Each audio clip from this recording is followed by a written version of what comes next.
In today's video, I'll show you how to install REFramework in Dragon's Dogma 2. Check my video description for REFramework download link. Scroll down and select the manual download option and scroll down and select slow download option. It will start downloading.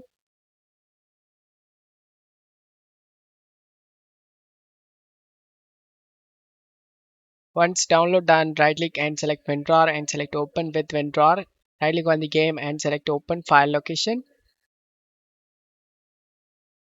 Drag and drop this input 8.dll inside of a game folder. Once you're done, launch the game. Once you are in game, the REFramework menu will opens up. To open up this menu, you need to press the insert key. I show you guys it's working. Expand the free cam and set this to enable, and you can able to use the WASD and look around these places. If you want to lock this position, lock position check mark. If you want to disable both options, just disable both and get back to the game. Just close this REFramework menu.